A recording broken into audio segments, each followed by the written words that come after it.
hay que seguir analizando cómo se compone ese mapa histórico entre Rusia y Ucrania desde la Edad Media. Vemos que están divididos inicialmente por religiones, los que eran musulmanes, los que eran católicos, y luego los que eran musulmanes y los que eran cristianos ortodoxos. Ahora vamos a hablar profundamente de cómo nace lo que se conoce como el catolicismo ortodoxo, que ha sido bastante dominante en Rusia y en algunos sectores, por ejemplo, de Grecia. Pero para entender esta organización social es muy importante comprender cómo unos se vinculan por el idioma, otros se vinculan por la tribu a la que pertenecen, otras por el imperio al que pertenecen, y estos rasgos son los que hacen que estos pueblos eslavos se enfrenten. Entonces, vamos a mirar este testimonio que nos va a analizar un poco más este contexto histórico y social. Ha quedado más o menos recta, ¿no, Antonio? Recta, recta. Mira, vamos a lavar las manos. En el año 955, Olga visitó Constantinopla y estuvo ahí amigueo con el emperador Constantino VII. Allí descubrió el cristianismo, le moló y se convirtió a esta religión. Fue bautizada con el nombre de Elena en honor a Santa Elena, la madre de Constantino el Grande, y hoy en día es venerada tanto por la Iglesia ortodoxa como por la católica. Parece que el emperador buscaba casarse con ella, pero Olga le rechazó y se volvió a Kiev. A su vuelta, Olga intentó cristianizar la Rus de Kiev, pero no lo logró. Su hijo Sviatoslav pasaba del asunto porque decía que si se convertía, sus guerreros se burlarían de él, aunque dijo que no perseguiría a los que se convirtieran a la religión de Cristo. Por ello, Olga tuvo libertad para levantar iglesias por todo el lugar. Hacia el año 962, Sviatoslav I se hizo mayor y ya pudo gobernar por su cuenta, apartando bastante del poder a su madre. Fue el primer príncipe de la Rus de Kiev en tener nombre eslavo y siguió siendo pagano toda su vida. Si por algo es famoso Sviatoslav I el Valiente, es por sus persistentes campañas de conquista al este y al sur de la Rus. La primera guerra de su mandato fue hacia el valle del río Volga y la región esteparia del Póntico. Allí luchó primero contra los búlgaros del Volga, de religión musulmana, y tras eso logró acabar con el gran imperio házaro, uno de los estados más potentes de la época, cuyos habitantes eran de religión judía. La campaña concluyó con la toma de Sarkel y después de Atil, la capital de estos házaros. Miremos que ahí ya están en pugna las tres grandes religiones monoteístas. Estamos hablando del siglo X, en donde ya había un encuentro entre diferentes creencias, unas creencias escandinavas que eran politeístas, unas creencias monoteístas cristianas, musulmanas y judías. Y en esa guerra con Rumania podemos notar claramente cómo se empiezan ya a gestar escenarios que luego vimos en el desarrollo de las cruzadas.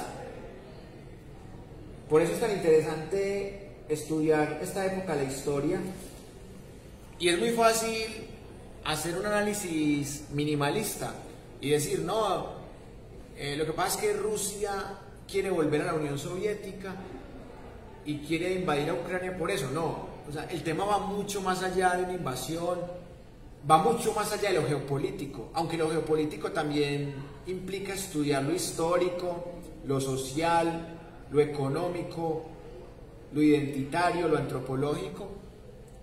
Pero acá podemos ver en esta reflexión que se muestra claramente las tres religiones monoteístas, no solamente cómo riñen con otros cultos politeístas, sino cómo riñen estas religiones entre sí según el territorio.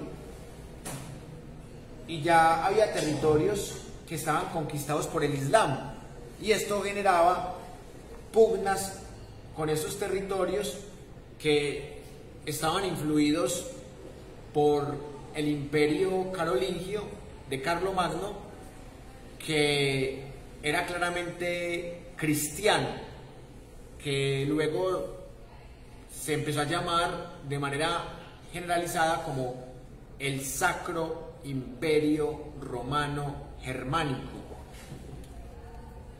Gracias a esto, la Rus de Kiev logró dominar las rutas comerciales que cruzaban la estepa hasta el Mar Negro. Parece que esta conquista fue lograda mediante una alianza con los pechenegos, un pueblo seminómada de origen túrquico que se había asentado por la zona. También con su ayuda derrotó a los alanos que vivían en la zona del Cáucaso. Subirán. La siguiente... Mire que, por ejemplo, el Cáucaso es una región que perteneció también a la Unión Soviética y que más adelante, cuando hablemos de la formación de las 15 repúblicas oficiales de la Unión Soviética y también de las repúblicas que no hacían parte de la Unión Soviética como parte geográfica, pero sí como parte ideológica.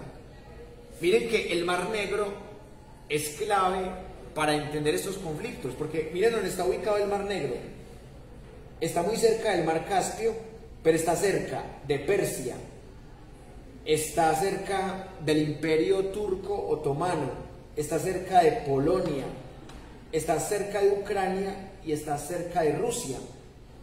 Y miren la distancia tan mínima que hay entre Moscú y Kiev.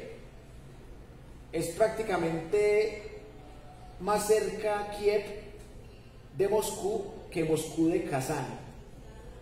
Miren que Kazán en este mapa se ve más lejos de Moscú que el mismo Kiev. Entonces, son pueblos que han sido diferentes, pero que por vecindad son demasiado cercanos culturalmente, pero son las raíces religiosas e idiomáticas las que empiezan a demostrar sus diferencias.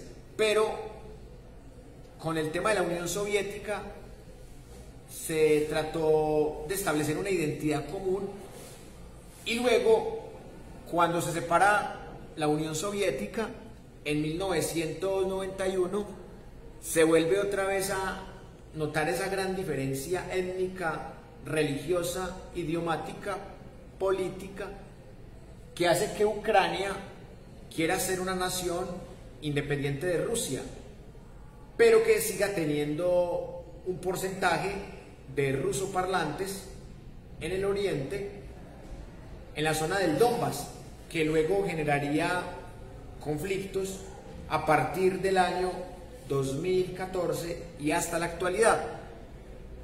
En esta parte podemos notar lo complejo que es ese proceso de construcción de la identidad, algo que también hemos visto en el caso colombiano con el tema del regionalismo, en el caso de España con el País Vasco, con Cataluña, con Madrid. Entonces, esto es un debate de nunca acabar y por eso hay que analizarlo con lupa y eso es lo que vamos a seguir haciendo.